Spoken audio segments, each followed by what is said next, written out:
So you have all these makeup brushes and you're thinking, okay, well what the is the point of all these different shapes and sizes? So you're telling me that every single one of these has a different purpose? I'm overwhelmed. Don't panic. Hi, I'm Katie, I'm a makeup artist, and let me properly show you how to use these bad boys to their full potential. Welcome to Makeup Brushes 101. My goal here is to not throw any technical terms at you. I'm just gonna keep it as basic and easy as possible for beginners. Let's put these into perspective for you. When an artist is painting a canvas, they use the larger brushes for like the background, the grass, the sky. But when they want to do more smaller detail work like leaves on the trees, birds in the distance, they use little teeny tiny brushes. Your face is the canvas and these brushes are here to help you fill it in if you didn't get the analogy. Anyway, moving on. The variation of sizes and textures really affects the application process, therefore the results of your makeup. But keep in mind, some of these brushes are gonna have a name that makes it seem like it's only meant for that part of the face when that's just not the case. Like this type of brush is often used for highlighting, but it can also be used for setting smaller parts of your face, you know? Let's just get into it. You're probably like, Katie, dive into it, oh my god.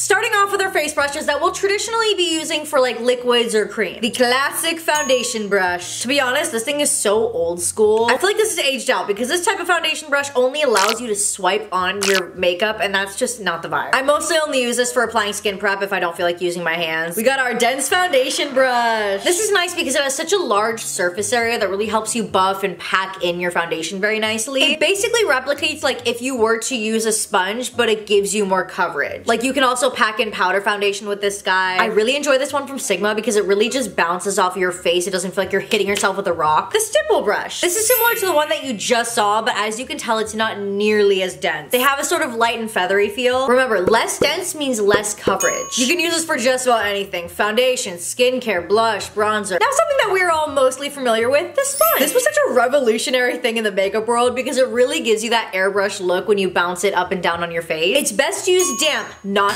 wet. What you're gonna do is run it under the sink a couple times, squeeze it, bring out all that water. When you think you got out all the water, no you didn't. Take it in a towel and just squeeze the ever-loving out of it. So it's fluffy and damp, but not wet. If it's overly wet, it's gonna interact with your makeup in a way that you just won't like. This is a great tool because it absorbs and picks up all that excess product that you don't really need, leaving you with the perfect amount. The concealer brush. I'll usually use this for carving out my eyebrows or placing my concealer precisely where I want it to go. Since the hairs are so packed together, it does a really good job of picking up all that product. They come in all different shapes and sizes. Like this little guy could be used for spot concealing, or this flat one can be used for carving out certain areas like your lips, your eyeliner, your eyebrows. A doe foot or kitten paw concealer brush. These are elite when it comes to blending out your concealer, let me tell you. They're like so ergonomic, you know? That angled shape makes it so easy for you to reach all those nooks and crannies in your face. Using a tapping motion, it allows you to get the most coverage while also resulting in an airbrush finish. My absolute favorites are from Haus Labs and Real Techniques. Then there's your doe foot or angled contour slash blush brush. I love this M63 because it fits in the hollows of my cheekbones really nicely and allows me to place my blush exactly where I want to at the high points of my cheek. I also adore this E62 because it is specifically made for blending out your nose contour. Now let's get into our powder brushes. This is the classic powder brush. It's typically going to be the largest one in your collection because it's meant to cover large surface areas like your whole face. Sometimes when I'm not feeling the whole precision vibe, I'll just go crazy with this all over my whole face to set it. They're also great for bronzing. Blush brush. Most of them will often come with like a tapered shape like this. I enjoy the smaller to medium sized ones because it really allows me to place my blush exactly where I want it to go at the high points of my cheeks. Angled contour brush. It's just about the same size as your blush brush, but the only difference is that it's made to